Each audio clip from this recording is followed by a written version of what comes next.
ಮತ್ತೆ ಮಕ್ಕಳು ಬೇಡಮ್ಮ ಅಂತ ಆಶೀರ್ವಾದ ಮಾಡಿದ್ರಂತೆ.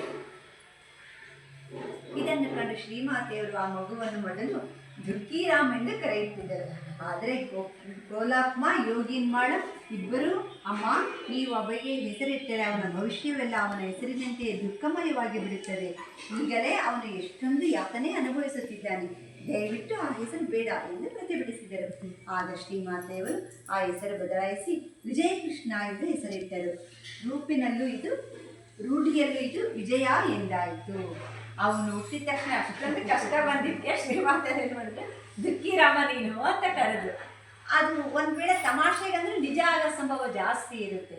ಅದಕ್ಕೆ ಗೋಲಾಪ್ಮ ಯೋಗಿನ್ಮ ಅವರಿಬ್ಬರು ಇದ್ರ, ಅವರು ಬೇಡಮ್ಮ ಆ ಥರ ಹೇಳ್ಬೇಡ್ರಿ, ಅವನ ಭವಿಷ್ಯನೇ ದುಃಖಮಯ ಆದರೆ ಏನಾಗುತ್ತೆ, ಬೇಡ ನೀವು ಹೆಸರು ಚೇಂಜ್ ಮಾಡಿಬಿಡ್ರಿ ಅಂತ ಅವ್ರೇನು ಮಾಡಿದ್ರು, ವಿಜಯಕೃಷ್ಣ ಅಂತ ಹೆಸರಿತ್ತು. ಅದು ಅವಾಗಿಂದ ವಿಜಯ ಅಂತ ಅವರು ರೂಢಿಗೆ ಬಂತು. ಶ್ರೀಮಾತೆಯವರು ತಮ್ಮ ವಿಶಾಲ ಸಂಸಾರದ ಪ್ರತಿಯೊಬ್ಬರನ್ನು ಸಂತೋಷದಿಂದಿರುವಂತೆ ನೋಡಿಕೊಳ್ಳಬೇಕಾಗಿತ್ತು. ಸಂಸಾರವೆಂದರೆ ಅದೇನು ಸಾಮಾನ್ಯವೇ?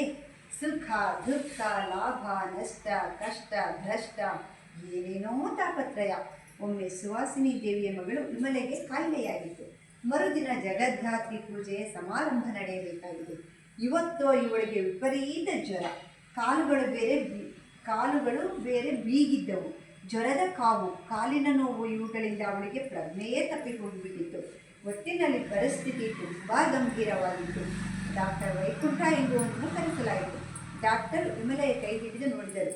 ನಾಡಿಯೇ ಸಿಗಲಿಲ್ಲ. ಆದರೂ ಕೊನೆಯ ಪ್ರಯತ್ನವೆಂದು ಆಕೆಯ ಬಾಯಿ ತೆರೆಸಿ ಔಷಧಿ ಹಾಕಲು ಪ್ರಯತ್ನಿಸಿದರು. ಔಷಧಿ ಒಳಗೆ ಹೋಗದೆ ಹೊರಗೆ ಹರಿದು ಬಂತು. ಹತಾಶರಾದ ಡಾಕ್ಟರ್ ತಮ್ಮ ಹೊಸ ಮನೆಯಲ್ಲಿದ್ದ ಶ್ರೀಮಾತೆಯವರ ಹತ್ತಿರ ಬಂದು, ಅಮ್ಮ ನೀವು ಹೇಳಿದ್ದರಿಂದ ಔಷಧಿ ಕುಡಿಸಲು ನೋಡಿದೆ ಅಷ್ಟೇ, ಆದರೆ ಅವಳ